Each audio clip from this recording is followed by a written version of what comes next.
All Saints Day. We all survived Halloween barely.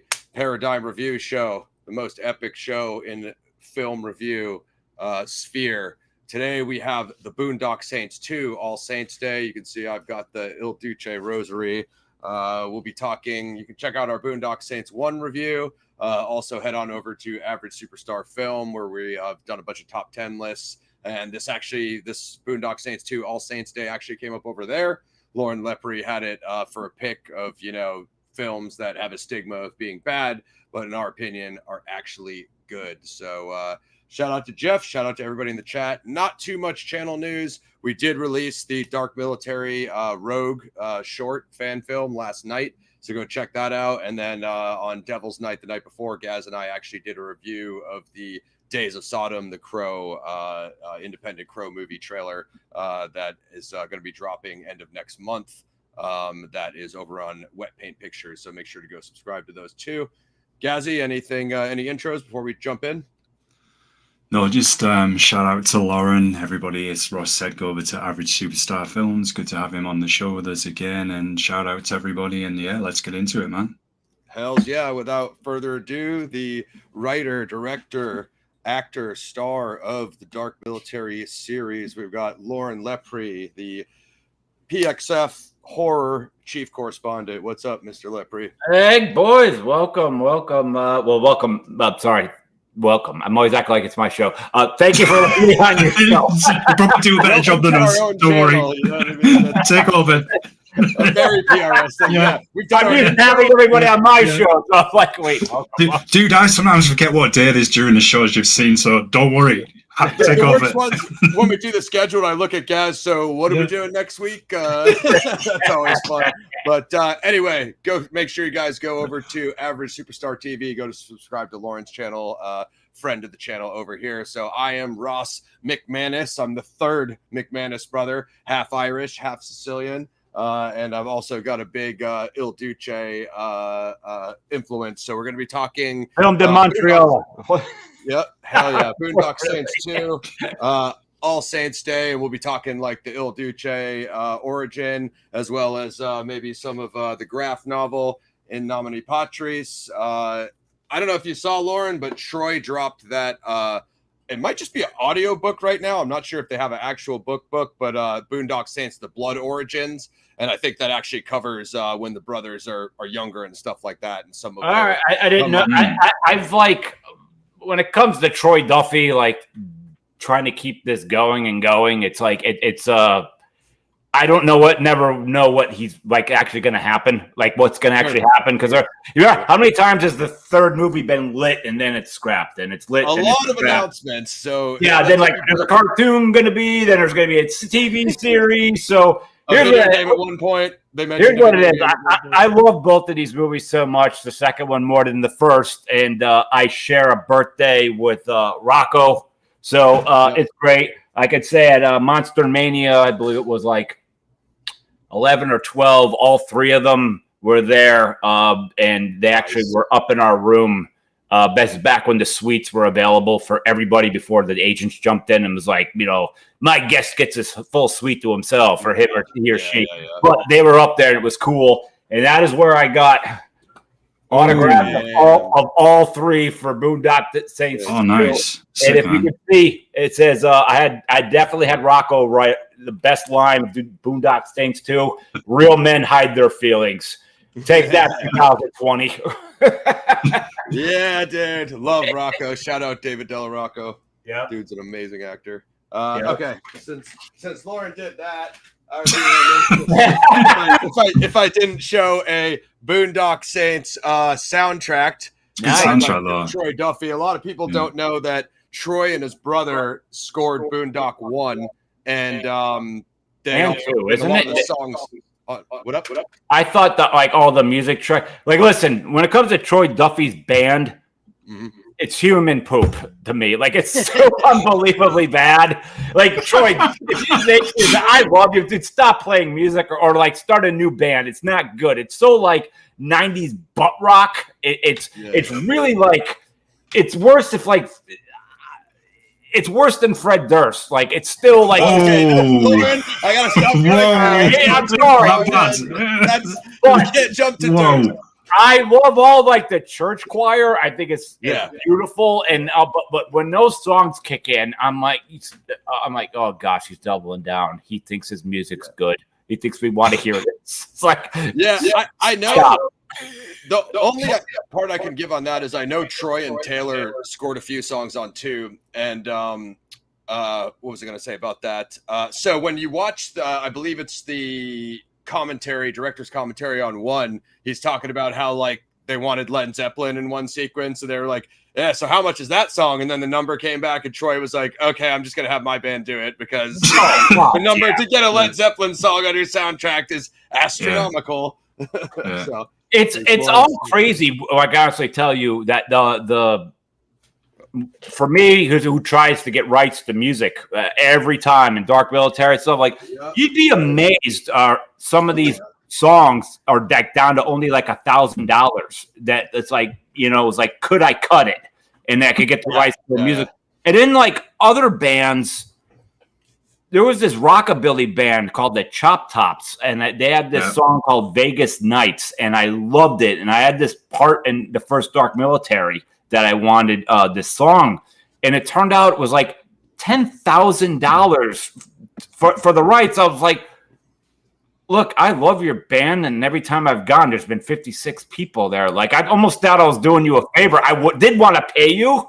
I'm not paying you a half a car, like for a song. I was like, no. So I used Stormwatch. My friend Jeff let me use it, and it fit just fine. But it's amazing on like but other songs that are more famous than that by a long shot, or like I always tell filmmakers now, with the way the internet is, how watered out, like, anybody could download a song for free. Like, you'd be amazed on some of the prices. You could probably land a song that should have been $50K 15 years ago, like for a very reasonable price. So I always just say inquire anyway. Just give it a shot.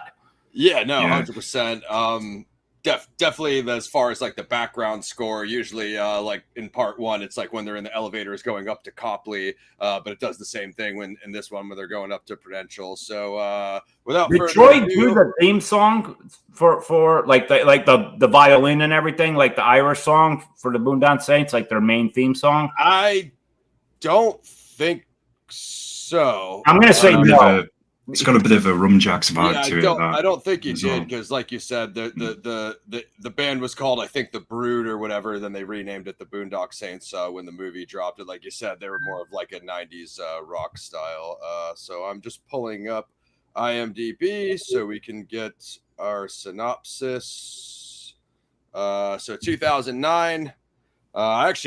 I have watched this movie with the director's commentary before, but I'm watching the director's cut right now. So the McManus brothers are living a quiet life in Ireland with their father, but when they learn that their beloved priest has been killed by mob forces, they go back to Boston to bring justice to those responsible to avenge the priest. So, yeah, we can kind of get into a little bit more synopsis and then get into some of the expanded characters. Right off the rip, I love Judd Nelson, Lauren, obviously like an 80s legend. A lot of people don't know he's originally a New Englander, so it's kind of cool. He didn't really have to like hide his accent in Boondock. I thought it was the first time it comes out. He's born in Maine. Troy Duffy, I think, went to high school in Maine, so that's why you kind of have that final sequence at the Romans mansion, which is supposed to take place in Maine. I don't know if they actually shot that in Maine, but I think it's just like a New England area mansion.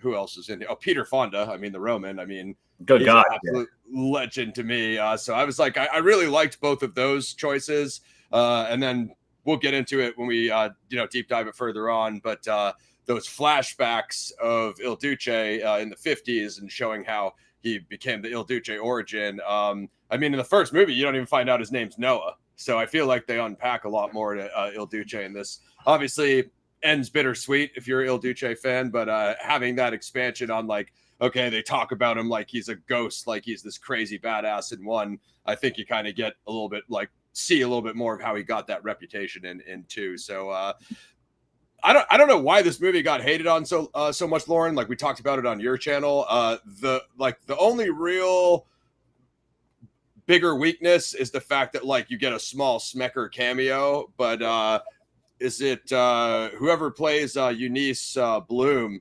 You know, I thought she filled the role pretty well for not having Smecker. You know what I mean? Because that's obviously Julie Benz, a big Julie Bond. Yeah. I mean, she was gorgeous and stuff. First, I think the overall thing that killed this film. Now, I have the Blu-ray, and the Blu-ray was cleaned up. But I remember when I rented this on, I think it was videotape. I mean, the color correction was like the quality was down. It was like an announcement of like, hey, this is a low budget, like we're taking a nosedive here.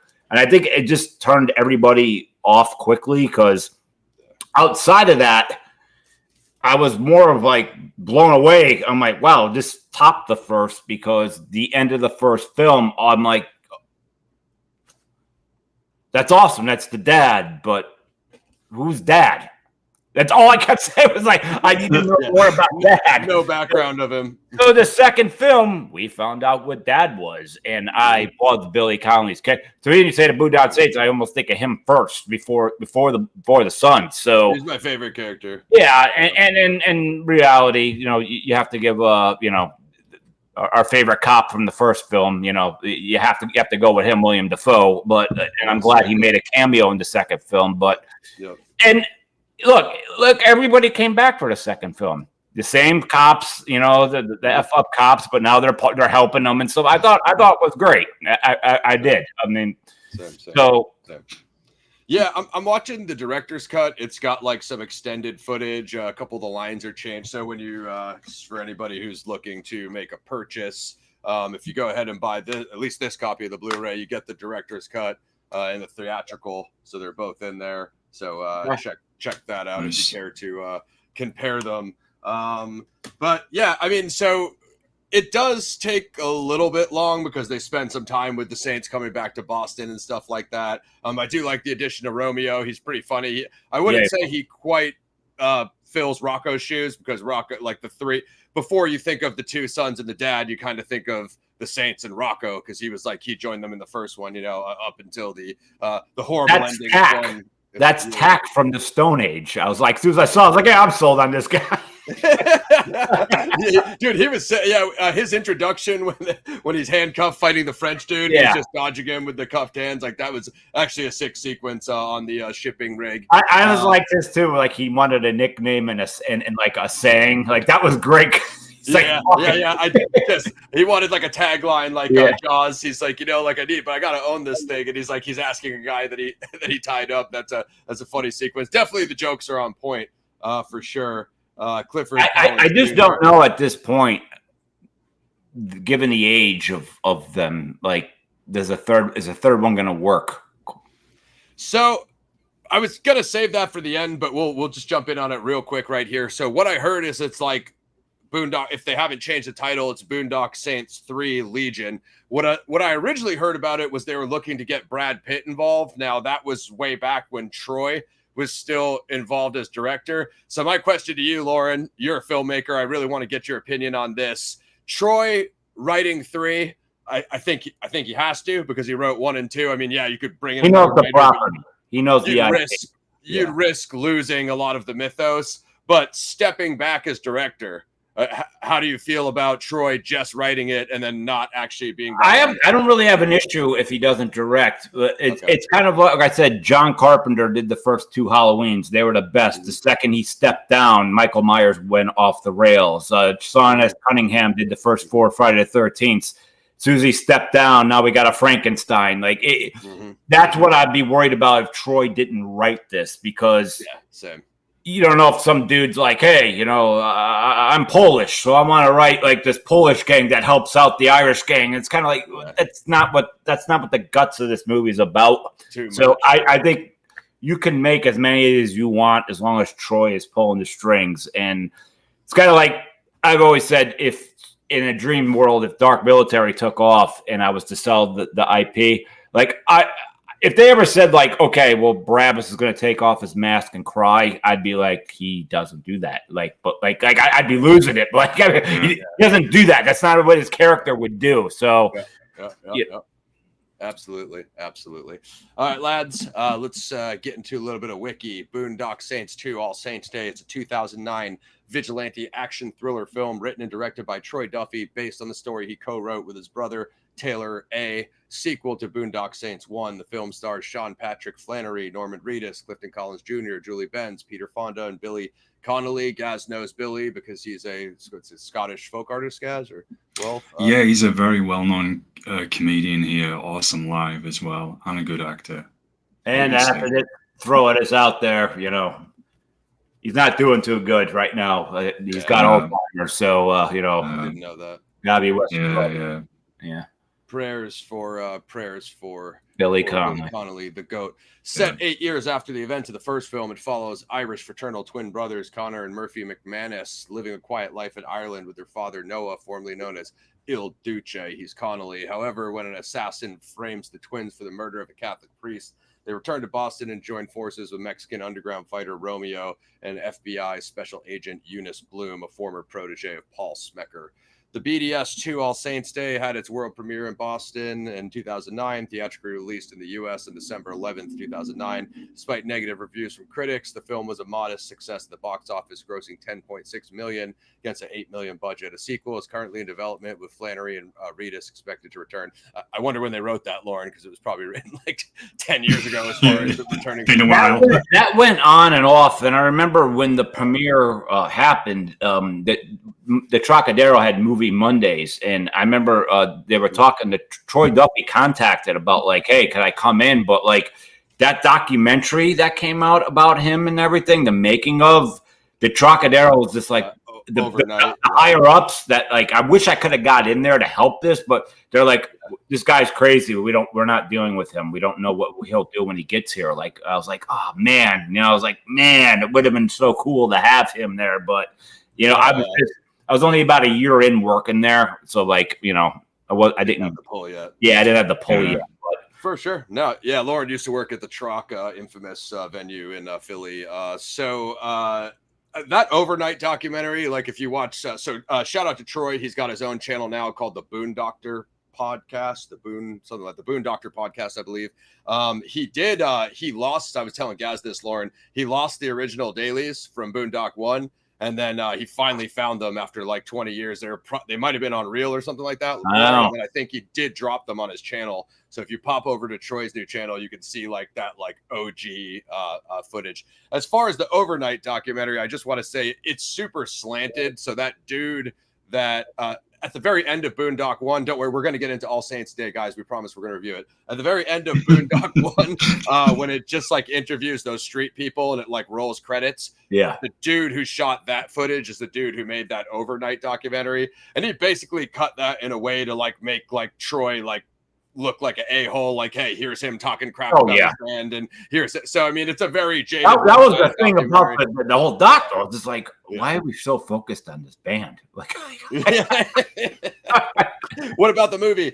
Yeah. But, so I mean, it's like anybody could take a camera and film any of us at all of our worst moments and then cut it all together to make, here's Ross from PXF. He looks like a giant a-hole with all my lowlights, right? And it's like, I just got to say. And then I think they might have had a disagreement about money. Troy, I don't know if Troy's covered it on his new pod, but he's definitely talked about it before. Let's just see. So they're giving some love for Dark Military Rogue.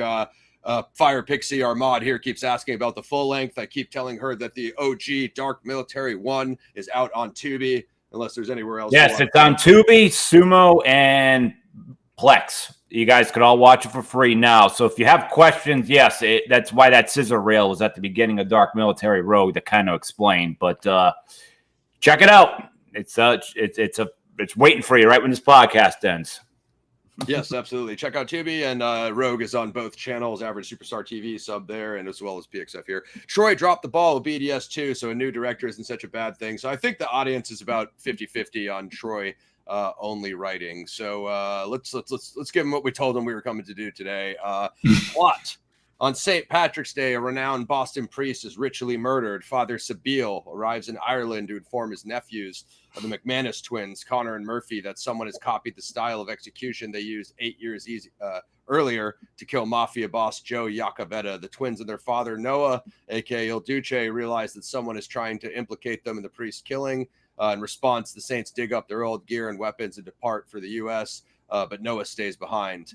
En route to Boston aboard a container ship, the twins meet Romeo, a Mexican underground fighter who recognizes them as the Saints. Romeo convinces them to let him join as their new partner. Hearing a radio broadcast regarding Joe's son, Concizio Iacovetta, they deduce that he must have hired the hitman who killed the priest to draw them out of hiding. So there is a lot of minutia here with, the FBI special agent and the McManus brothers thinking that it's Papa Iacovetta's son that set them up with the priest killing, but later on we're to find out that it's actually the Roman, played by Peter Fonda, who has more pull. And then it actually goes into the history of how Il Duce and the Roman came up the ranks together, with Il Duce kind of being like the mafia hitman. I love the dynamic between Connolly and Fonda. I think there's a lot in the movie because it focuses on the brothers. Quite frankly, I think you could have had more of like Il Duce and the Roman back and forth, but it kind of goes back and forth between like this is what was going on in the 50s when they hit the streets to at the end of their lives now as much older gentlemen. So it would have been awesome. I think the movies, especially the director's cut, it's already pretty long, so I don't know that you would have been able to get that into. But then again, the video game that never happened, as Lauren said, maybe some of these graphic novels and the new novel that Troy has out now maybe goes into that in some of the expanded universe. Do you guys have anything on any of these scenes that we just summarized? No, I mean, you're just kind of going through we'll break it down. We keep cruising. Like we said, the freaking freighter boat things fell down. It happens. The freighter ship was absolutely hilarious. Actually, the French dudes tried to jump Romeo, and then the McManus brothers saved him. And when he saw like the white guys, he started like speaking French to try to figure out what language. And he's like, "Oh my god, thank God you guys are Irish." He's like, respectable folks. So let's see, where did we leave off there? Meanwhile, Boston detectives Greenlee, Dolly, and Duffy, the three detectives from One, are at the scene of the priest's murder. Also, there's special agent Eunice Bloom, a no-nonsense protege, late Paul Smecker, who has been assigned to determine whether or not the Saints are responsible for the murder. Bloom eventually concludes that the Saints did not murder the priest and begins an investigation to find the real assassin. She and the detectives deduce the killer is Attilio Panza, working for someone only known as the Old Man. Panza is this outsourced Sicilian assassin contractor from Italy. A lot of cool shots there when Eunice first gets on the murder scene, and they kind of have like the close up on the red bottoms. Troy was saying that like those were actually the actress's shoes. She brought those to set for that scene. And I think they're the Louis Vuittons or whatever. Anybody who knows anything about the red bonds, those are thousands and thousands of dollars shoes. So I thought that was cool that, she was willing to like, personalize the role a bit, Sure. Yeah, she definitely brought in her own flair for sure. I remember when I first saw this, it was quite different because I was used to here's ammo for you, Ross, to torture us with, and for you, Lauren, as well. But obviously, I know from Buffy and Angel, so to see her in this role was very different. But I thought she did the role quite well. She did really good. Yeah, sure. Yeah. What I like about it is she didn't just do what Smecker did either. She added her own, like the Southern thing and the slang, added her own flair to it. She didn't just come out and do Smecker because you'd have been like, all right, well, we saw Smecker in One, like we need something different. Kind of in a way, an earlier version. I mean this in a nice way, even though I don't think these films are that great, but a bit like Daniel Craig's character in the Knives Out movies, with that Southern detective approach. For sure, absolutely. I think for a third, they got to drop that though. Like they can't have either one of them or a third person taking it because now you're like it's copy and paste. Yeah, it's getting a bit played out. I think the idea was like they were probably going to have Pitt. I got a feeling be that like FBI agent, but at this point, like it would be cool to see them move it up. Like the FBI has been following this case for 20 years and they don't know that two of their agents have just assisted the vigilantes. You'd think it would get passed up to CIA or like now it's a worldwide conspiracy. You know what I mean? You can't just have them doing the same thing like Lauren said. A little bit from the chat. Francis, Halloween yesterday. Hope swell. Ours was great. I played President Reagan, aka Bodie, last night. It was a big hit here in San Diego. Dark Military link on Tubi. Go check that out. And we will keep on moving. So the old man. Conor, Murphy, and Romeo hit a warehouse that's being used by Chinese triad gang Gaz. This is up your alley. I'm sure it's probably your highlight. The triads come in to process heroin for Yakavetta. After clumsily killing everyone in the warehouse, the trio hides out with the McManus' old bartender friend Doc. They learn that the assassin was an independent contractor and that Yakavetta himself is hiding in the Prudential Tower. I love the Prudential Tower theme. It's a Boston staple. Later at the warehouse, Bloom confirms that the Saints have returned. All right. Let's talk about this warehouse scene. When Conor tells them the plan and they have that fucking low res 70s grindhouse with the grainy screen, Lauren, and they're just like, they're all smoking butts. Romeo's smoking a stogie. He's like, there's what we're gonna do. They're just like, they're all smoking butts shooting, and then they flip out of the freaking box, and then it cuts back to him. And he's like, yeah, dude, that's the plan. It's totally gonna work. And they're like, they're kind of thinking about like, all right, what's going to work, what's not going to work. And they obviously give Romeo like that freaking tiny, like James Bond PPK 22. You know what I mean? Just some funny moments there when they're talking about the plan. Oh yeah. Forgot Benz was in Punisher Warzone, but I love that movie. If you want the Punisher Warzone review, holla at us. Yeah, I know. I just thought that it was like a little bit different than Boondock 1 because they added like that kind of grindhouse scene of them telling the story. Obviously, when they pull off the shoot up of the drug smugglers, they Conor tests the heroin because they thought it was cocaine, but it actually turned out to be heroin, which was pretty awesome. But the way that the whole thing plays out, when he told them he had the forklift license, he dropped the box and they went flying, and then they just popped out. They obviously shot the dudes, and then they took that lead guy and did the whole prayer before they put the coins over their eyes. So like right when that was cool, I was like, seeing them bust the drug warehouse, it was a bit different than kind of any of the sequences we saw in the first one when they were kind of just whacking. He comes up with shooters. Like insane thing, like what everything they have been put through, the way they fall through in the ceiling on it. It's like it's superhero-ish, but like who cares? It's awesome. Like and they also bungle it, like they bungle it and they come out, on top of it, which is like makes it a little bit more realistic because you're like, yeah, they're vigilantes, but for one, they only did that one killing spree, and now this is 8 years later, whatever. They haven't done it since, so it's not like they're going to be super sharp on their P's and Q's, you know what I mean? Which is sick. Anything, Gaz? How'd that no, just a reaction to that triad scene, Gaz? Did it scratch your Eastern? Yeah, it did, but actually my favorite parts in this movie are the backstory and IL Duce. I love that. Yep. And the final act when we get to it as well. Oh, even the way it closes, Henry Fonda and Billy, just that whole line and exchange between them, that's fantastic. That beautiful. Mansion, I love that mansion. That was awesome. That was so sick. The twins and Romeo have Yacovetto's capo regime, Gorgeous George. We're going to get some lines from him. Set up a meeting with a group of mobsters at a bar where they kill them, except George, who is allowed to escape.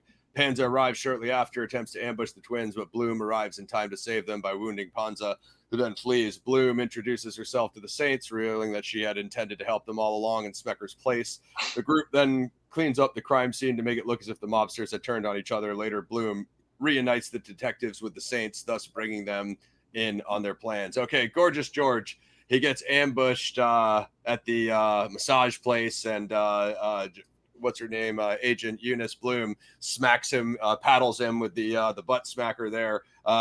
When he's got the European cut Speedo, Conor asks him, how's Mexican? Does that work for you? He's like, fine with me. I think I just crapped my European cut Speedo. That comes up again when they force him through the door and they're like, we used to work on a sheep farm. It's not that bad. And Connor's like, nah, it's still right up there. And he's got the Dookie Brown stains on his pink Speedo. So definitely enjoyed all those sequences. Memorable scene. We neglected to say that they duct taped him to the tray there and slid him out with the message on his back. And the mobster's like, what the hell does that mean? It's like, it's Irish for you're effed. Boom, boom, boom. And they blasted him. I liked how Romeo was making them the food and stuff. And they were all like talking crap to him. And you know what I mean? He's going in the back like, dude, they're calling me the S word. And you know what I mean? But Murphy finally gives him the silence pistol, so he graduates him to a full gun, so he gets rid of that freaking annoying little. Oh, we missed a couple things too when they the plan for raiding the warehouse.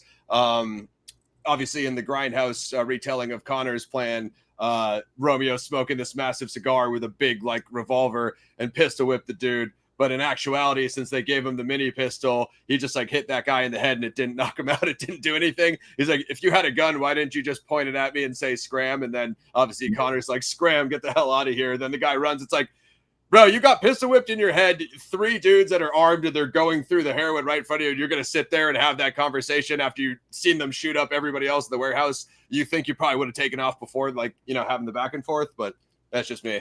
You know what I mean? Oh. It happens. So let's cruise on here, lads. Iacovetta calls a meeting with his crew, during which the Saints arrive and kill everyone, including Iacovetta. Bloom interrogates Iacovetta's consigliere, Jimmy, and learns of the old man's involvement with Ponza. FBI Special Agent Kunstler takes over the gang murder case, suspending Bloom. Later at the bar, Greeley arrives to celebrate the boys' victory, but is shot and killed by Ponza. Noah, earlier having decided to help his sons, unexpectedly arrives to demand Ponza tell him the old man's location. They engage in a Russian roulette standoff, and after Ponza still refuses to answer, Noah kills me. That Russian roulette standoff is one of my favorite parts of the movie. But that freaking shootout in the Prudential Tower, you know, the VIP panic room, I thought that as far as like the technical, you know, whole thing they did with the stunt with swinging the rope off the window cleaner, I thought that was probably, it's kind of the upgrade to what you were talking about, Lauren, which is that Copley scene when they fall out of the vent, like back to back, they get tied up in the room. There's like the semi-spiritual sequel to that.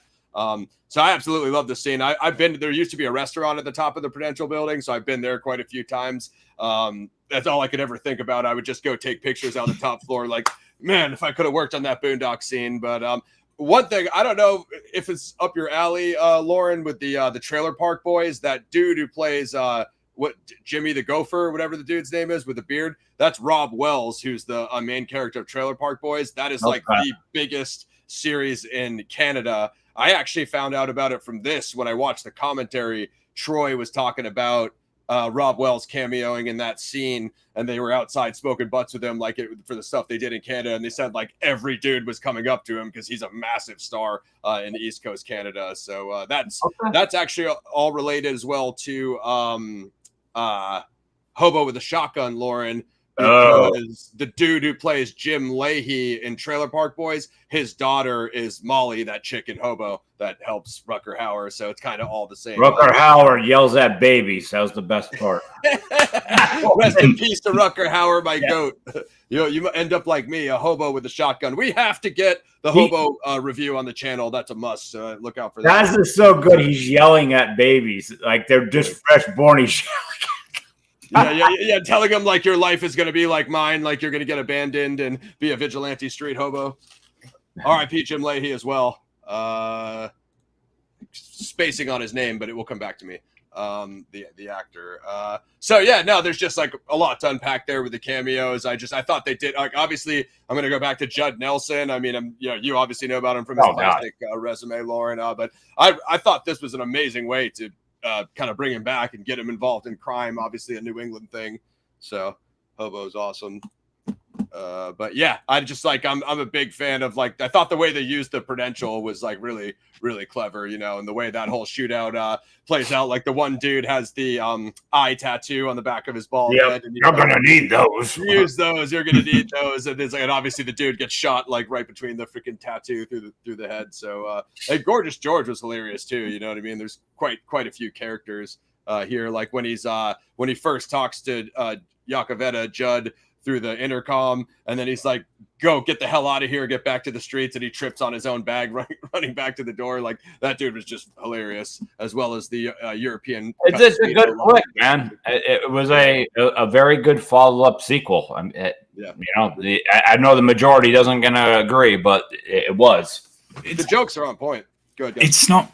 You know, I prefer the first one, but I don't think it's as bad as everybody says. I think I would still recommend, obviously, watch the first one and then you would appreciate the second one. I think if somebody goes in fresh just watching the second one, they're not going to get it. You have to see the first to get some of it, but it's not that bad. I think Il Duce's background and the final act is what saves it for me. That's the best part of the film. 100%. That was. I mean, highlight scenes. Obviously, like the Prudential shootout. Obviously, Il Duce in the Russian roulette with Ponza. Obviously, that final third act in the Romans mansion. I mean, I thought there was some really good scenes. Like I said, the director's cut adds quite a bit of material, so that might kind of like mess with the pacing for some people, unless you're kind of like super deep into the lore like we are. I'll get on that for sure. But yeah, there's definitely quite a bit to unpack. And like I said, I mean, really good castings. Like I thought, when I heard Fonda was in this lore, and I was like, damn, like Fonda's going to be in the Boondock sequel. That's obviously he's like a easy him and Billy Connolly, like I said, but as Jack said here, that last 2-minute chat before it all comes to a close, it's like these are just two good actors, like for sure. The presence, the way that whole scene shot as well, even with the brothers coming out of the doors before all hell literally breaks loose. I love the way that's all put together. Hell yeah. And Fonda's reason, the reason why he's like, this is the reason why, like look at this. Look at everything that's happened, So Yeah, no, Slipknot, I hear it, dude. I really wanted Jason to make this Plague sequel. I was lobbying to try to inherit that hobo role since Rucker is not with us. If they need a hobo in the Plague, Jason, my phone's always on when you never see this. But anyway, moving along, I would hate to even say this, guys, because I would hate to compare Boondock 2 to the Godfather, but I'm Sicilian, so I'm going to do it. How they were flashing back to the 50s and showing Noah. That's got that vibe, yeah. The Roman. It's a page out of the second film by far. I know it's Boondock soon. I get it's Grindhouse Vigilante, and I get it doesn't have the Francis Ford Coppola thing going on. But like, I feel like if you're a fan of that, and then you like vigilante movies, like you'll appreciate what Troy did with kind of bringing in, because obviously there was a whole crime underworld before the Saints are born. The two younger Saints are born, Conor and Murphy. So like it really nailed that. So we'll jump back in. Noah relates to the group that in 58 New York he watched a trio of mobsters brutally murder his father, aided by his best friend Louis. Noah later hunted down and killed the mobsters. Noah still felt unsatisfied, so Louis reluctantly helped him pick out other mobsters to kill, which is now how Noah became Il Duce. They continued this until 1975 when Louis finally gave Noah up to the police. So yeah, it's what we were talking about there, and also kudos to the two younger actors that played younger Noah and Louis. I thought they were excellent as well, despite Connolly and Fonda playing the two older mates. Yeah, I hear that, bro. That should definitely get crowdfunded. Will you? I think it means the Wraith, Charlie Sheen. I've only seen that once, dude. I'd have to brush up on that. The Wraith with Sheen. I've. Oh gosh, yes, It's good movie. You lose the race, you lose the car, you lose your car. That was yeah. I seen it like once when I was a teenager, bro. I would have to. Sheen is my man. I would have to brush up on that to give you guys any kind of good. Yeah, 85. Yeah, the good old days. Back when things were straightforward. No internet, baby. Okay. Bloom illegally obtains a file regarding Louis' location and gives it to Noah, which reveals that Louis is the old man. Anticipating the Saints' arrival at his mansion, Louis has hitmen stationed on the grounds. Confronted by Noah, Louis admits that he had deliberately used Noah to eliminate his competition in the mafia, afterwards giving him up to the police when he was no longer useful. After this, however, the mafia cast Louis himself out for the same reason. He then helped rebuild the Iacovetta family after Joe's demise and let the Saints take out the rest of the organization so Louis could take control. Honestly, I love that level of manipulation, and I think Fonda actually, I know he's at the end of his career. I think he absolutely crushed the role, in my opinion. Louis signals the hitmen, waiting for the Saints to make their move, but the Saints and Romeo kill them all. Noah suffers a fatal gunshot wound, but kills Louis before he dies. The police arrive. Conor and Murphy and a seriously injured Romeo are taken to a prison hospital. So this one probably has the most extreme ending. Obviously, the first one maybe a little bit more impactful. There's so much like happens here that's beautiful. Again, Jack talking about the exchange between Peter Fonda and Billy Connolly. I love that. I love the Russian. I love all that, but particularly, I just love the shot of the Saints coming out and looking around. Yes, like we can't kill innocent people, and the way they just bring their and that you see the guns drop. That was just so like cool because like they're not shooting their way out of that. Like they realize these are just cops 100%. Doing their job. So from a filmmaker's perspective, Lauren. Do you like the way this was shot, where it shows you the facial expressions, where that conveys all of that, especially that, as we've been mentioning, that last exchange between Billy and Peter? Peter just nods to Billy. Does that really... Listen, I think I've always said like Magnolia is like the best movie ever made. It's 3 hours and 18 minutes, and you got these 8 characters or so. The reason they got to... The reason you got to know the stories, they had time to tell. You got to slow the movie down. So I do believe expression and slowing things down really could tell. I'm very big on just facial expressions as far as acting. Like even like in American Gangster when Denzel Washington's character gets finally like they come down on him, he's leaving church. Like they didn't need to talk to each other. You just saw the facial expression of like, Russell Crowe and him. They don't need to talk to be like, oh, you got me. You didn't have to do that. You understand everything Russell Crowe did to take him down, and you understand like Denzel Washington's like looking around like, yeah, I know you knew this is the best spot to get me. I'm not gonna fight you in front of my mama at church. Like I love that in Amazing Grace.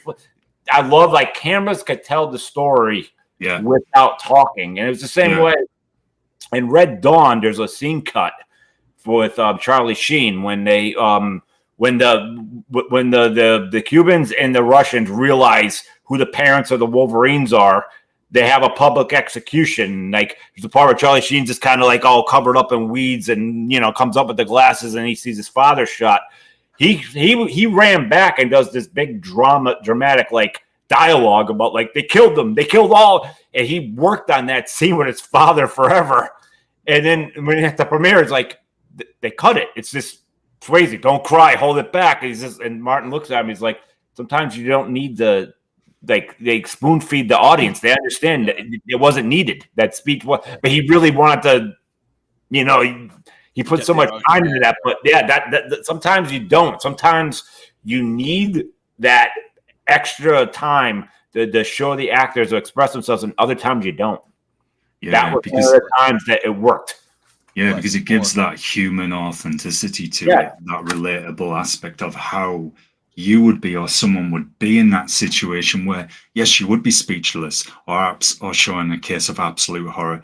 We've covered a few classic Westerns on the channel, and it was something that we were talking about a lot, where the guys are about to have that gunfight, and the camera always goes close up and shows you the different expressions, like what they're thinking, and you see the strategy forming on their face as well, and their eyes, right? Am I going to draw now? Am I going to go this direction? And it works so well. When you say Westerns there, who was the best of all time at that with that long shots? Clint Eastwood. Yeah. He zoomed in on his face. You just knew. And it was another perfect character? Tony Soprano. How many times did the camera just go around his head and Tony would just be kind of like, what he's thinking. He doesn't have to tell you. Like he's whatever the situation is, like like the dude's thinking like, how am I going to get around this? What's the best move? Do I kill someone? Do I do this? Do I do that? If I do that, Carm's going to be upset. If I do that, my guys are. If I do that, Johnny Sack and his guys are going to be messed up. Like you don't. He doesn't need to tell you. The camera's telling you by that expression. And even the Tony Soprano. Like it has more impact, doesn't it? You understand, like that's speaking to you. It doesn't work with every character, but it worked beautiful with him. Yeah, exactly right. It has more of that impact, say, than him virtually bursting a blood vessel and shouting. It's like going in that room, like I'm in trouble. Is he going to kill me? Is he not? What's he thinking of doing? And you see the fear in the face of the people wondering, well, what's the boss going to do? So yeah, definitely. Yes. rest in peace to Gandolfini. Yeah, great legend, actor. another Italian legend. So there's this massive shootout. It's a lot going on, as my boys said, at the Romans' final mansion. I think it's Noah who has the line, like, all I see is like a broke down man in a broke down house, and kind of those shots of the cobwebs, and even though he has this kind of rich mansion, it's not upkept. So it shows that, like, even though he lives there, he doesn't have the money to kind of renovate everything. And he's obviously, running out his timeline. So some really good dialogue on the exchange between them two, as you guys said. The shootout, obviously, I love the shootout. It's a bit reminiscent of the first time Il Duce caught the Saints brothers coming out of that front door and one when Rocco got his Billy Connolly has the best answer when he shoots. He's about to shoot Peter Fonda, and he goes, "I'll be seeing you in a minute," meaning he knows he's going to die, but he just wants to know he killed him first. The Peter Fonda just nodding, kind of like, yeah, I love that. He doesn't say "F you." He doesn't, his eyes. It's just like, I know I'm done. He's just going to nod, like, "All right, you upped me in this moment," Yeah. It's still that respect there, isn't there? Yeah, very full circle. Like, we came into crime together, we're going out into crime together. You know what I mean? So very, very full circle moment. I just love the mansion. From what Troy was saying, you don't actually see Noah get shot because they cut away. So, like, you kind of have, like, he's already shot by the time you've seen him. So I'll leave it up to the audience. If you guys compare the theatrical with the director's cut, maybe there's other shots in there you guys can spot and see if you can see Il Duce actually get clipped. But man, it's so extreme. And like I was saying, even with the impact that the final courtroom scene has in one, when Il Duce finally joins them for a mission. And I'll talk a little bit about why I think, like, one got the better reception than two in a minute. There's just something about this final scene that, obviously, like, we lost Rocco in the first movie, we lose Noah in this movie, and then a little bit different of an ending, because obviously Smecker helps them escape in one. When they go to the prison hospital, the McManus brothers end up in The Hague. I believe Greeley calls it the Hogue earlier in the morning. I think that was a joke. It's obviously The Hague. But I don't know. It's that shot of them looking out the prison bar's window, Lauren, and doing the fingers like, we're gonna get back out. Like, that just stuck with me. Like, oh, that's so grimy. Like, they finally caught the Saints. Like, what the hell is gonna happen to these guys? You know what I mean? So I was so about, like, you gotta do the third now. You got to do the third. And I think it would have been really cool if there was, like, almost like a team watching over them, like, William Dafoe and Julie, or just FBI was cut through, like, through half of them were like, hey, we got to shut this down, versus we're going to shut it down, but over here they're helping them, almost like Chloe before or something, like CTU sort of stuff. Hell yeah, absolutely. So let's see. Bloom meets with Sabine, who has arranged to take her to a safe place out of the country to flee FBI prosecution. She discovers that Sabine has been working with Smecker, who faked his own death and developed a network of support for the Saints and their work. Smecker tells Bloom he plans to break the Saints out of prison as supporters outside the prison protest for the release of the Saints. Conor and Murphy see the sea of prisoners in the yard, finding that they have plenty of work when they wait to be freed. So I love the whole ending, man, from that final shootout in the Romans mansion to all the way when it kind of shows them looking out the windows of The Hague. But what did you guys think of just, like, any final thoughts on that third act or those final shots there, or even compared? I liked it. I like everything about that second film. It's one of those, I think, almost in a small way, it's seeded. I realize I'm way in the minority on that, but I walked out like when that movie ended, I was so like, oh my god, I just saw a good movie, and it's like, the sequels never. I was like, I dig this. I'm watching this again later, and then when I got the Blu-ray years later, and the color was like changed, like modern, I was even more like, oh, this is what I was waiting for. I love every aspect of Boondock Saints 2 except for the music by Troy Duffy and this dumb. Yeah, it's understandable. But I don't think it affected it, like, too much. Like, I think you still. When they were shaving their beards and showering, I'm like, here comes this. He almost did like an Ozzy song. It literally felt like they were ripping off the Sabbath song, and I was like, "Oh my gosh!" I was like, Another thing about that too, like, isn't Connor blonde? So when he had the wig, it was all brown. I'm like, bro, did you just go from like brunette to blonde? Like, The wigs were okay. The wigs were pretty bad. It's really bad. that's what I was getting at. Fake beard and fake long hair. It was cool. They look like the whole. They look like Will Ferrell's character in I Need More Cowbell. That's and like that's supposed to look that's supposed to look stupidly bad. That's Clearwater. They look really bad. Yeah, absolutely, 100%. So we're kind of leaving on a cliffhanger. I'll bring in the audience. Slip has a question here. Do we think that the reception had been stronger for Boondock 2 if the third movie would have already been made by now? I mean, probably. I mean, even if the third was good, I'm not sure how much it would change people's like radar on 3, but I do have a point on that. I mean, 1 has this mystique around it because I'm sure you know, Lauren, like you follow this the way I do, that when Columbine came out, it totally stunted or came out. Yeah. When Columbine was a headline, it totally stunted the release of Boondock 1 because you had 2 white guys wearing black, wearing pea coats, blowing people away, extreme violence, and it just didn't work. So that's basically why Boondock 1 got pulled from theaters. Because of that, it made it a cult following on the DVD rental. Some of the audience and the Zoomers may have not heard of Blockbuster, but there used to be a thing we used to go to called video stores where we rented movies back in prehistoric times. Wonderful. And that's why Boondock 1 had that thing. Also, it was your first time seeing, I think you'll agree with this, guys, it was your first time seeing the brothers, so it had that first time impact. Like, you know, for us Bostonians, until Departed came out, we really didn't have any like kind of major like cult crime movies. I mean, there's a couple things, but nothing that hit the notes the way Mystic River did. Yeah, well, that too. Especially if like you come from like an Irish background like I do, you know what I mean? So we're like, all right, we got our guys, and Gaz as well. He's not a Bostonian. Will Hunting. I mean, you have some Boston movies up there. Come on, but I just mean like the street level crime, right? Like later on you have Black Mass and stuff, but I'm saying like at the time it was 99 when Boondock dropped. So there's Stephen Baldwin made Southie back in the day. I don't know if you're familiar with that one, Lauren. So there's a couple like smaller level things. I think Will Arnett was in that, ironically. Go ahead, guys. I was just going to say pretty much as we've said before, before that, I can remember there'd maybe be few, I guess, kind of like guest appearances in Italian mafia movies where they'd have the Irish guy working with them or the Irish contingent, or we may get something where, right, we're working with, say, the Irish mob as well. There'd be things like that, or sometimes some British-Irish mob crossovers. That's kind of been it, and I might have been exposed to more of the British-Irish mob crossovers than you, Ross, in that regard, but nothing really until this came along, you're right, apart from those others.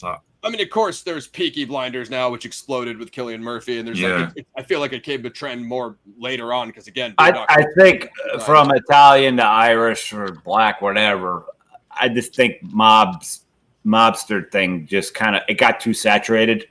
Sure. It almost turned into zombie films. The guy was wearing a good analogy. Zombie shirt right now, but like, I just think it was just too much. I think especially when Sopranos ended in 06 or 07, you were kind of like, all right, that was the most detailed, you know, like how could you possibly make another show to come close to matching this? Like even come close.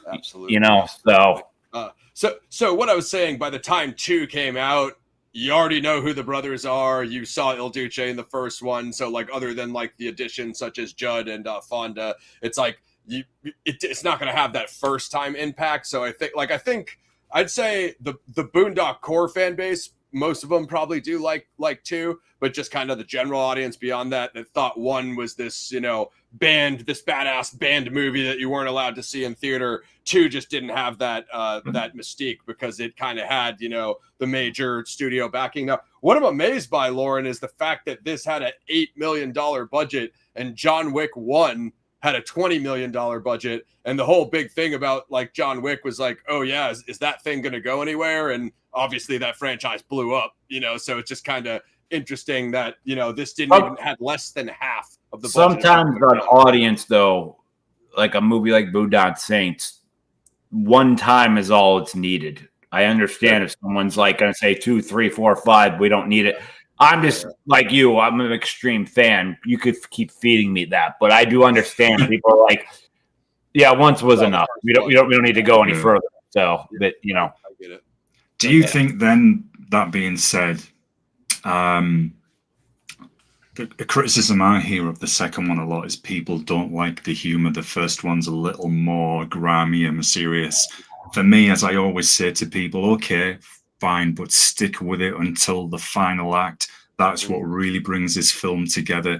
Appreciate the past moments with Il Duce, definitely Godfather 2 vibes, which is my favorite out of the Godfather movies as well.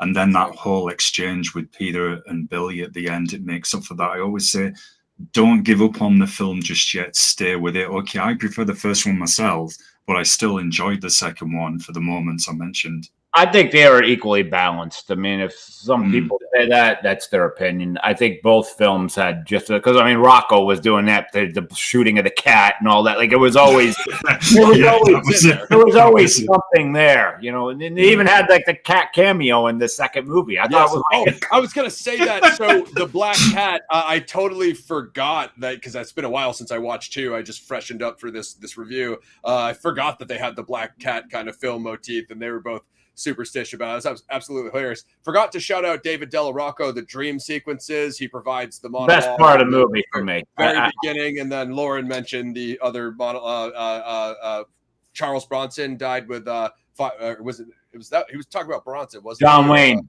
John Wayne died with 5 pounds of red meat in his intestine. You know what I mean? So brought you back some classic Rocco moments. I really like that they got him in there in the dream sequence because Rocco is a Saints legend character. You know, if you're a Fonda fan, if you're an Easy Rider fan, or just a Fonda fan in general, I would say you got to watch it. Now they kind of save his epic cameo performance for the third act, like Gaz was saying. So you have to stick with it to get to him. But like, if you're a Peter Fonda fan, I don't understand how you could not like this movie. You know what I mean? You see, even the cameo with Willem Dafoe at the end and that exchange between Julie and Dafoe is also equally as good. Yes. There's that line from Dafoe, isn't it? We're funded now by the world's largest organization, and he's looking over at the priest who's in so many movies as well. Vatican. Can't recall his name, but another well-known actor. But that was good, equally.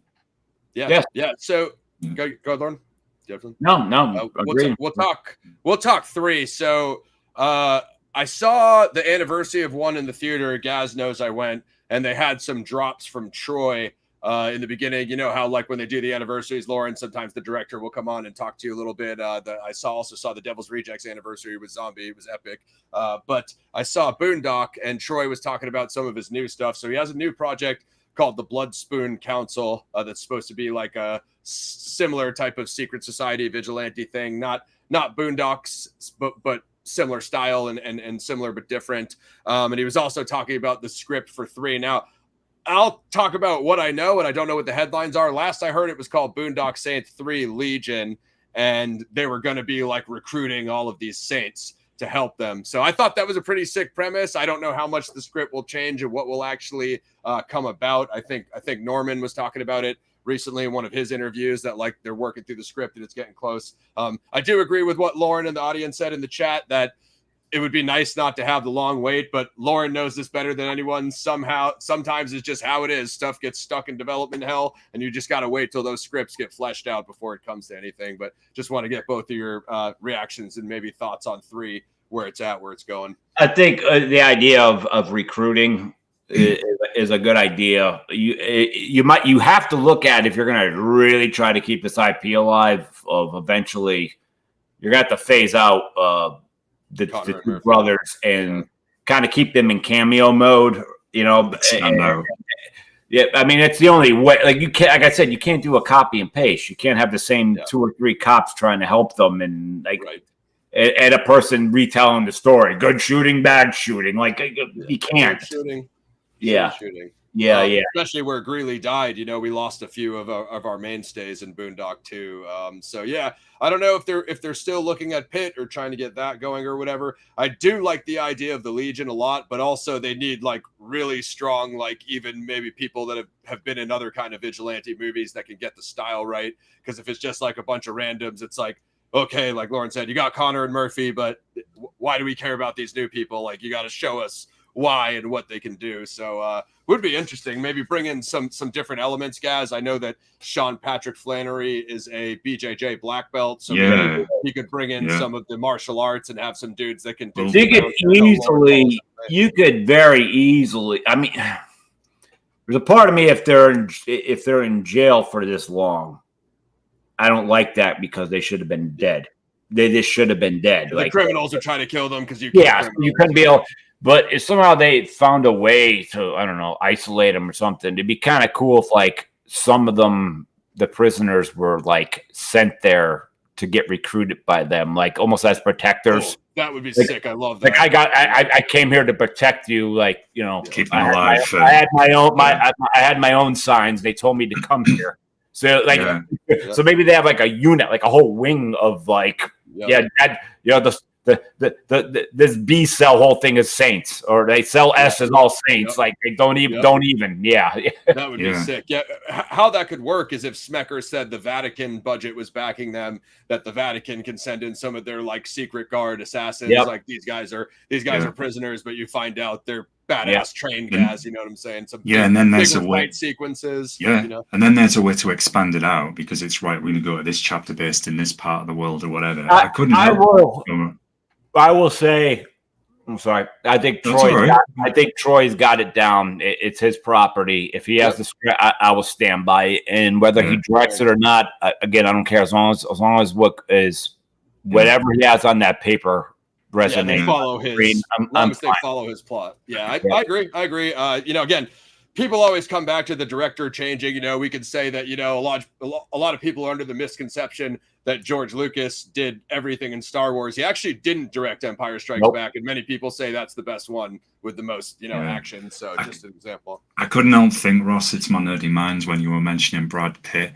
Kept thinking of his character from Snatch in Boondocks. Oh, dude, I can't stand Snatch. That movie his character's hilarious. His character's hilarious. I can't stand that movie, though. That movie's a passion. But, it just kept appearing in my mind. Don't ask. Dogs. Do you like dogs? Oh, dogs. Yes, I like dogs. But if I could jump in here, I got to roll out in about 5 minutes. But I would like to, if there is talks that Brad Pitt even wants to be in this, number one, that's a game changer.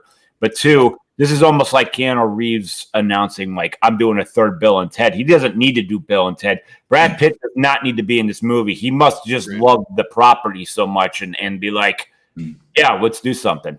You know, that's the hope. That's the hope. He should be. So they were talking.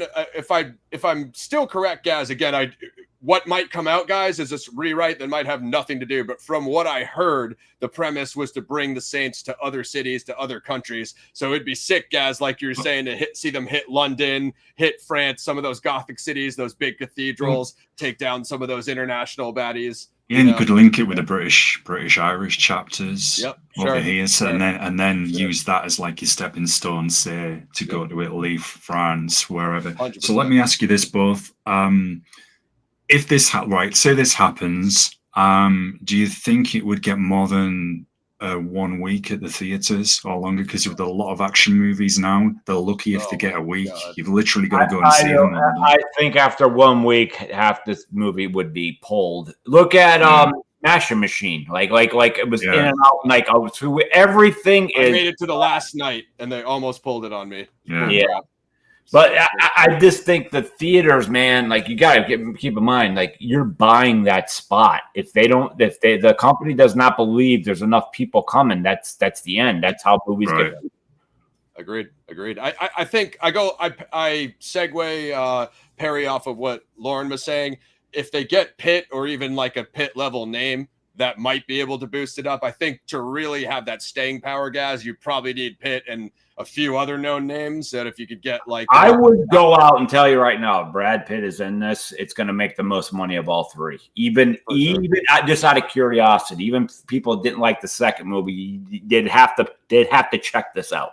Yeah, for sure. And man, bring in some of the Boston guys. Damon, I know he's getting older, but he did the Bourne trilogy. So, even if that's, I mean, I don't know if it's even going to take place in Boston, but it's like, it's also a little weird. Like Sean and Norman are obviously not from, I mean, they play Irish dudes from Ireland in the movie, but I'd say, like, obviously a lot of people don't know this, but a lot of one was shot in Toronto as well. Yes. Really, only some of those external skyline shots were better Boston. tax break. Yeah, people. Yeah, so Not that it matters. I mean, if you're shooting a brick building, if it's in Toronto or Boston, it looks the same. Fine. But yeah, that's what I would say. If you one sec, guess if you could get Pitt and then maybe bring in some of those Boston, actors to get the accent. So it doesn't have to be Ben Affleck, right? But it could be like, some of the lower level kind of grimier guys. Go ahead, guys. I was going to say, would you then prefer it maybe to go straight to streaming? Like on Netflix. You think it would do better there if you couldn't get those people? I'm confused. Well, I agree with your point. I'm confused about that now, though, because I'm hearing about The Adventures of Cliff Booth, Lauren, the sequel, the semi-sequel to Once Upon a Time in Hollywood.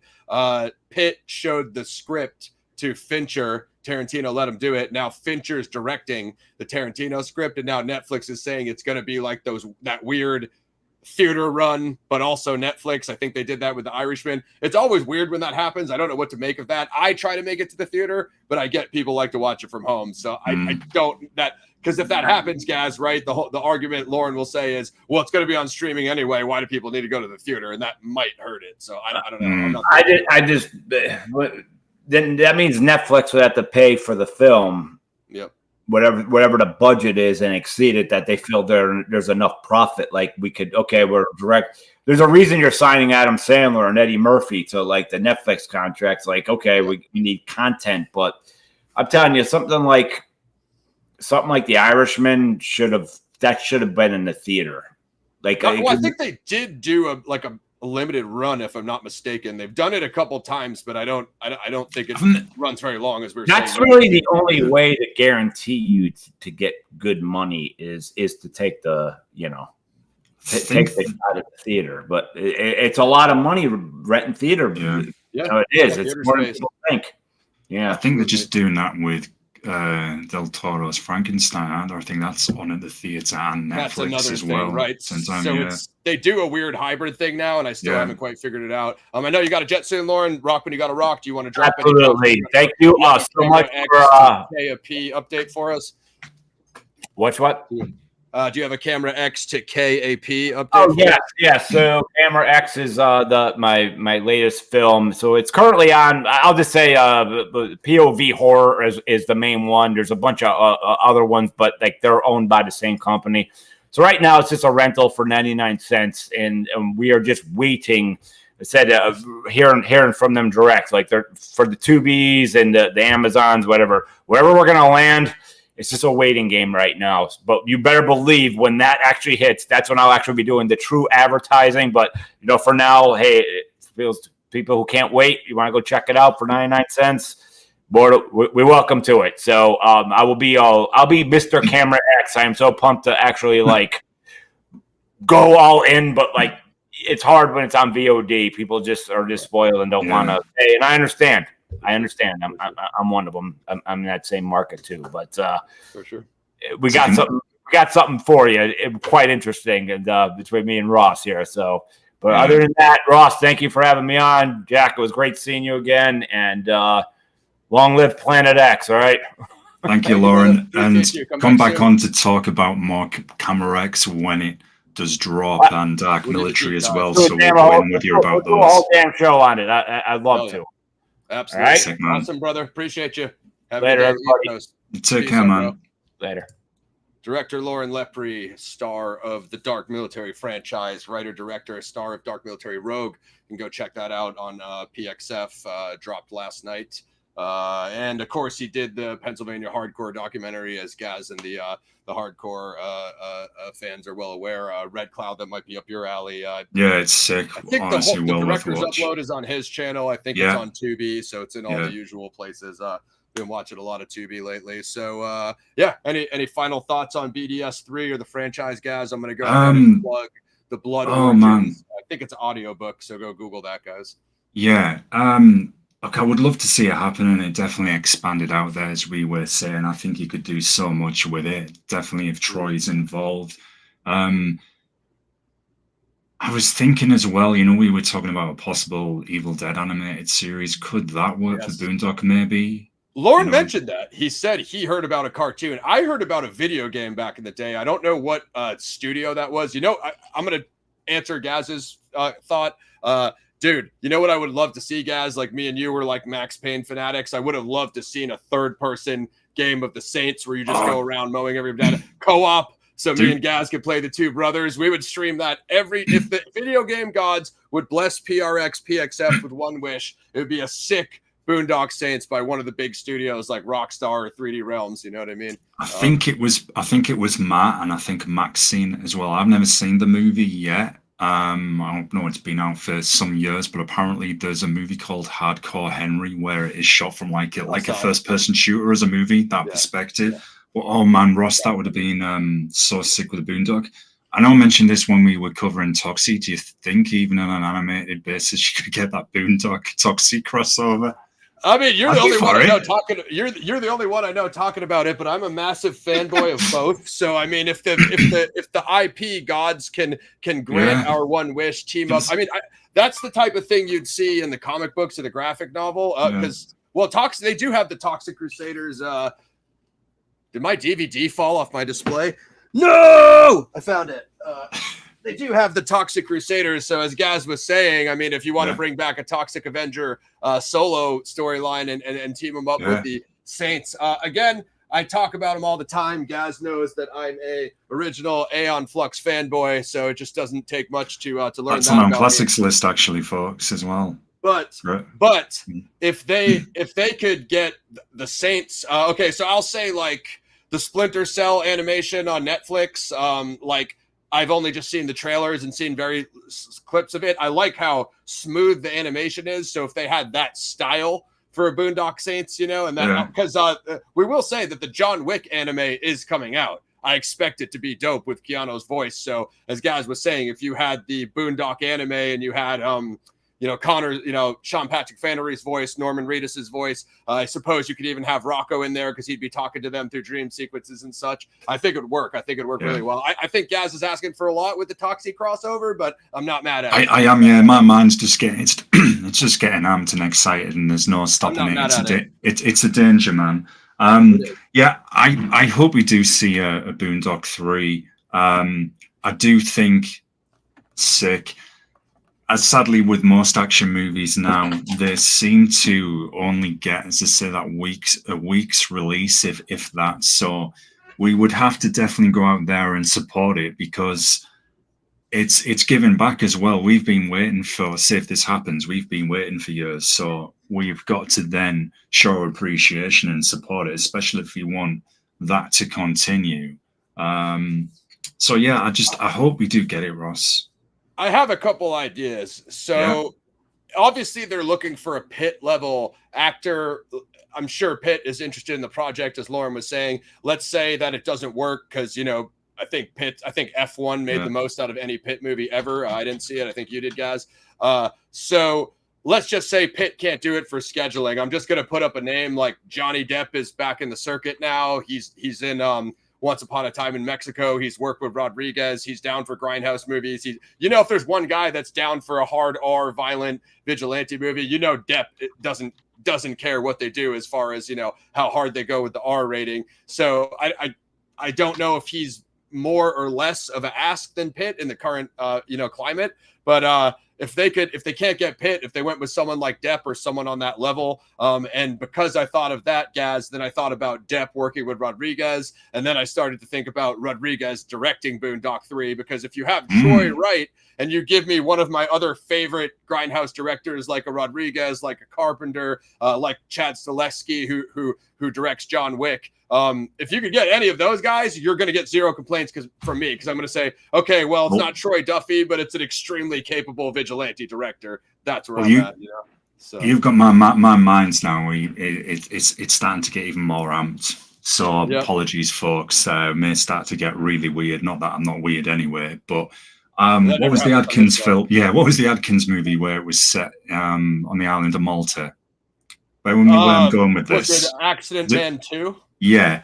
So if you expanded this into the Mediterranean with the various mobs, everything there, it could be done. Gosh. Rodriguez directing. I would poo my pants. I would be messaging you, in the middle of the night saying, Ross, I need some extra diapers because the dam's just burst. I just can't stop what's coming out. That's what would happen. Yeah, I'll tell you exactly what happened. Ross would reach Gorgeous George levels of spoiling my pink European cut Speedo, and we'd be in some real trouble at that point, folks. Me especially, but let's just say, get Stanbush on the soundtrack again. There's a lot to work with. I mean, that's what I want to see. I want to see them go to like Sicily and stuff, like Mafia, the old country, and get that going. The guy who directed Boy Meets World, Boy Meets World, the guy who directed, what was it, Boy Kills World? That guy was a sick director. He could do it. You know what I mean? So there, and then obviously they talked about doing the anime for that. So there's a lot of people out there. I do want to get to Slipknot's question. Sorry, Slip, we're getting excited. This is the part where the show spins out of control. I was trying to be here when Lauren was on. Serious filmmaker. I thought you've got to get away to ask you questions. Don't go fanboying yet. Hey, Lauren, we love the movies where they kill people. He's like, what show am I on? Do you guys remember in the early days of the internet, there were so many people doubting BDS2 would ever happen. Some were absolutely convinced it was possible. So I think a lot of that slip is due to that overnight documentary that was crapping on Troy, and it was saying like, oh, he screwed over all his friends, da-da-da. I'm like, not really. He got the band signed to a record label, got both movies made. For every bad thing you could say about Troy, you can probably find a few good things to say about him. I'm really interested in checking out that Blood Origins novel. I just don't know if there's a paperback, because I don't really want to listen to an audiobook unless it has like sound effects and stuff like an audio movie. I'd probably just prefer to read it. But go check that out, guys, over on the Boondock Saints website. As a matter of fact, I should probably plug that for Troy. I think it's just boondocksaints.com. Let me see what happens when I search it. Also wondered if for people you could show us a little bit of the graphic novel as well. Or will we? Because I know YouTube can get a bit. Boondocksaints.com. Head over to there and then click merch. Go to the store. Let me see what he said about the book. Troy Duffy, the Boondock Saints, now an audio, raw, unfiltered legendary. So I think it's only audio. I'd hate to even say this on air, guys. I do know one person that knows Troy. So I could explore reaching out to him to see what the possibilities are, what he needs to try to get the interview. That's one that I would like to shoot for, guys. Again, it's shooting high. It's shooting high, guys. So, sometimes like Deadpool said, you just got to shoot for the middle. But it could happen, but I don't want to put too much stock into it. Let's see. Do you like Dawn the Dragon Wilson? Saw him at a low budget bear. I don't know. I don't know anything about it, Slippy. You're probably more on that than myself. Do you know what that is, guys? I've seen some of his movies, and I haven't. I've heard of Night Hunter, but I haven't seen it. He is a kickboxing legend. I think he was interviewed on a channel called Viking Samurai, and that guy's had some legends on there.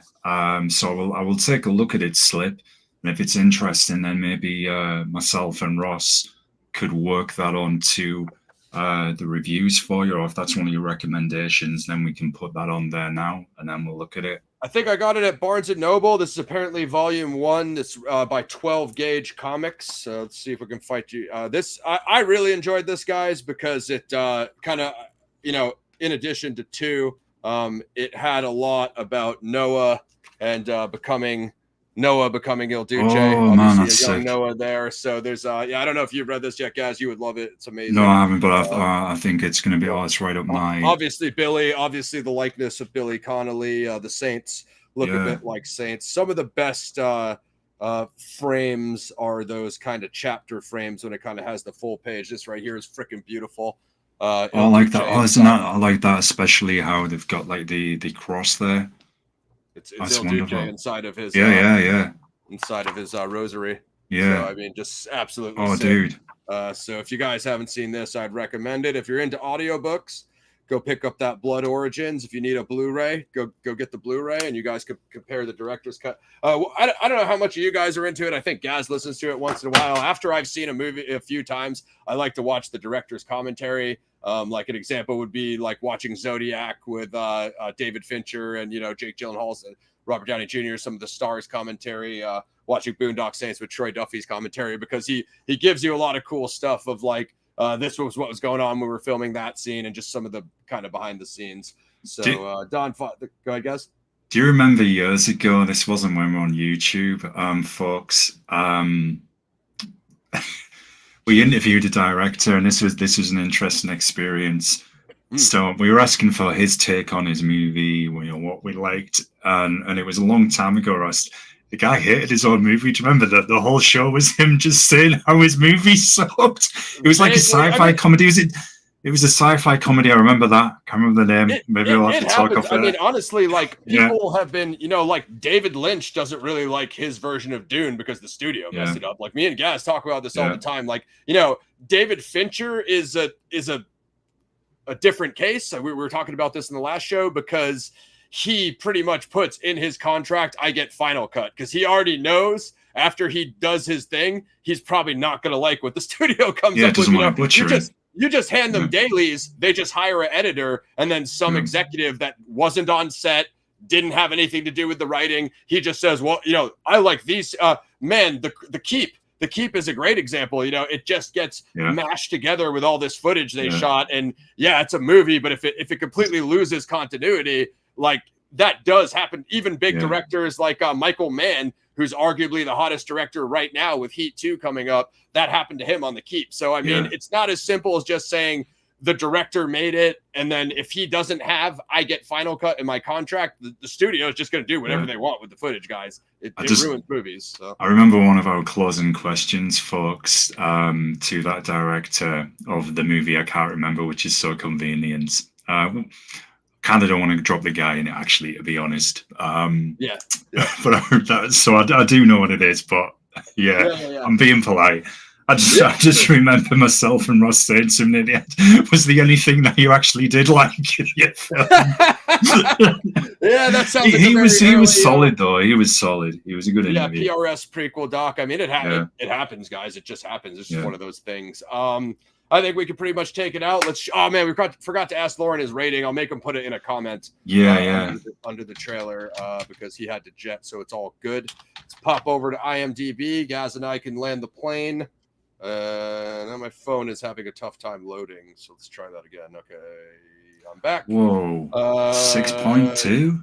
It's only got a 6.2 on IMDb. It just shows that people just don't understand the mythos. That's fine. The Gen Pop doesn't always get it all. I gave it a 10 out of 10. Surprise. Ross is a Boondock fanboy. I have a bunch of merch and a bunch of shirts, and I'm a massive Troy Norman SPF fanboy. So there's that. Gaz, you want to chime in? I'm at about probably a 9.